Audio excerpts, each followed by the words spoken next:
Assalamualaikum warahmatullahi wabarakatuh. Kami dari kelompok 6 mata kuliah Rekayasa Transportasi kelas A3 yang beranggotakan Aswin Saputra, Ardian Saputra, Khairul Rizki, Eka Aroma, Samsul Kamar, dan Siti Humairah.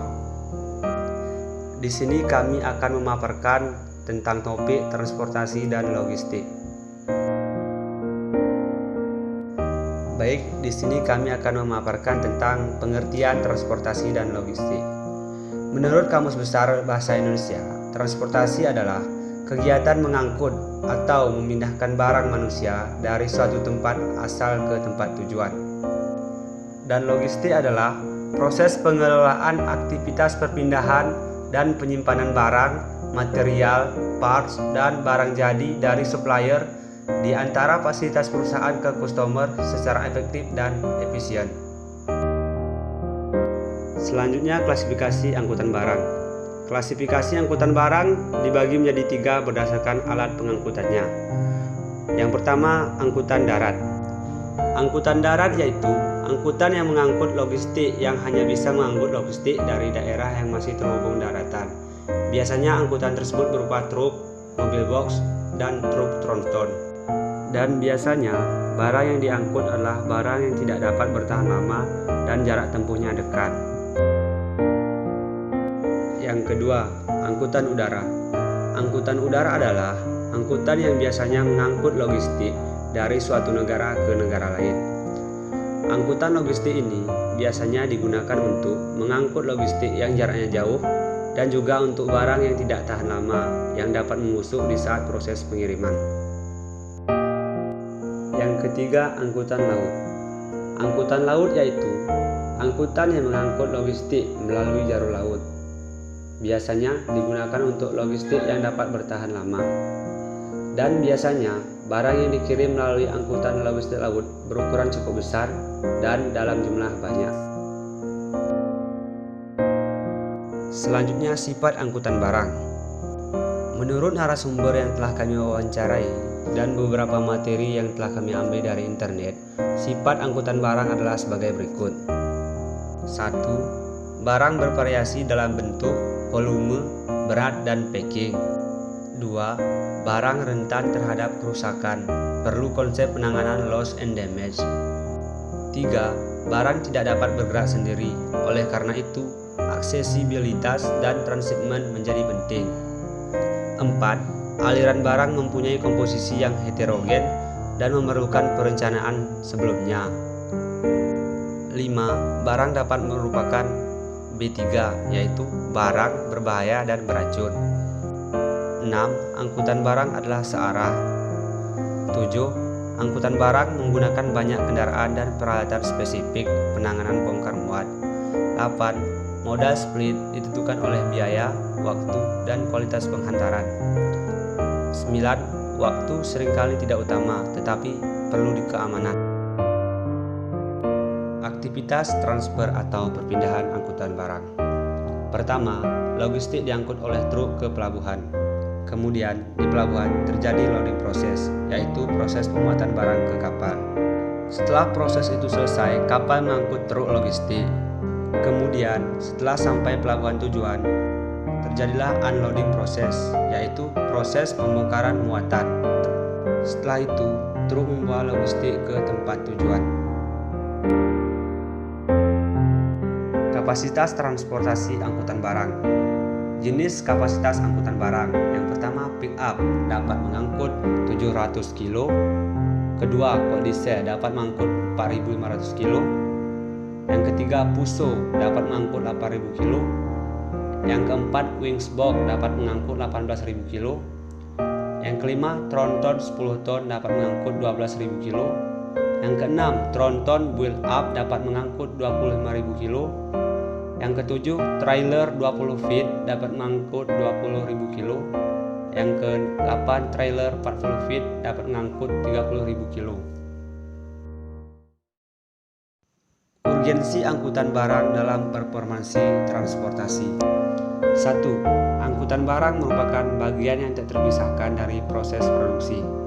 Selama aktivitas perekonomian meningkat, sebagai konsekuensinya, angkutan barang akan berakibat pada peningkatan intensitas kendaraan angkutan barang. 2. Masalah transportasi membicarakan cara pendistribusian suatu komoditi dari sejumlah sumber atau origin ke sejumlah tujuan atau destination. Ketiga, sasarannya adalah mencari pola pendistribusian dan banyak komoditi yang diangkut dari masing-masing sumber ke masing-masing tujuan, yang meminimalkan ongkos angkut secara keseluruhan dengan kendala-kendala yang ada. Integrasi kebutuhan transportasi dan penyediaan fasilitas angkutan barang. Terminal adalah bagian penting dari sistem distribusi. Terminal adalah transit point atau titik transit untuk pergantian moda angkutan untuk loading, unloading. Pelabuhan merupakan terminal distribusi. Tarif dan penetapan harga angkutan barang. Pada prinsipnya, tarif angkutan ditentukan atas dasar dua faktor utama, yaitu cost of service atau ongkos menghasilkan jasa, yaitu ongkos-ongkos yang harus dikeluarkan oleh perusahaan angkutan untuk menghasilkan pelayanan jasa angkutan yang bersangkutan. Kedua, value of service atau nilai jasa yang dihasilkan, yaitu jumlah uang yang oleh para pemakai jasa angkutan bersedia atau sanggup dibayarnya atau yang dapat dihargainya untuk pelayanan jasa yang diberikan padanya oleh perusahaan angkutan yang bersangkutan. Penetapan tarif angkutan berdasarkan cost of service pricing adalah berapa besarnya ongkos atau biaya yang dikeluarkan untuk menghasilkan jasa yang bersangkutan. Dengan menghitung besarnya biaya tersebut, maka tarif ditetapkan setinggi besarnya biaya yang bersangkutan ditambah dengan suatu tingkat keuntungan yang wajar bagi perusahaan angkutan. Kedua, penetapan tarif angkutan berdasarkan value of service pricing adalah tergantung pada besarnya nilai jasa angkutan yang dapat diberikan oleh pemakai jasa angkutan. Jika pemakai jasa memberikan nilai yang tinggi atas jasa angkutan barangnya, maka tarif angkutan menjadi tinggi dan sebaliknya.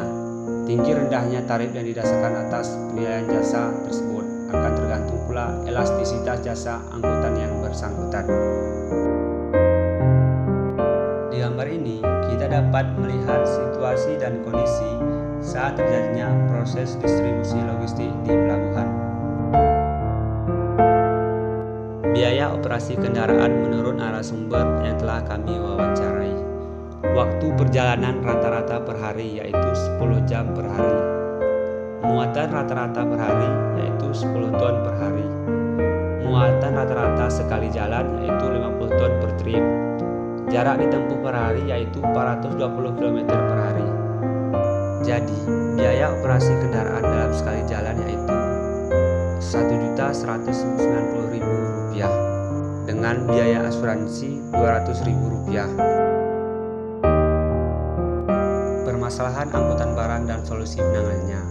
Permasalahannya ialah 1. Sering terjadi muatan lebih. 2. Kerusakan jalan akibat overload. 3. Penyalahgunaan fungsi jembatan timbang sebagai sumber FAD. 4. Fasilitas jembatan tidak memenuhi kriteria. 5. Penegakan hukum tidak menimbulkan efek jerah. Dan solusi penanganannya ialah pemerintah harus lebih memperhatikan jasa angkutan barang di Indonesia. Dan pemerintah diharapkan dapat memperbaiki infrastruktur jalan agar proses pengangkutan barang berjalan dengan baik dan lancar. Manajemen angkutan barang. Ada 4 elemen penting dalam manajemen angkutan barang. Yang pertama, pemerintah. Kedua, teknologi informasi. Ketiga, publik. Dan keempat, penerima. Aspek hukum dalam angkutan barang. Ada beberapa asas hukum pengangkutan yang bersifat publik, yaitu sebagai berikut. A. Asas manfaat, yaitu bahwa pengangkutan harus dapat memberikan manfaat sebesar-besarnya bagi kemanusiaan, peningkatan kesejahteraan rakyat serta masyarakat, dan pengembangan berkehidupan yang berkesinambungan bagi warga negara, serta upaya peningkatan pertahanan dan keamanan negara.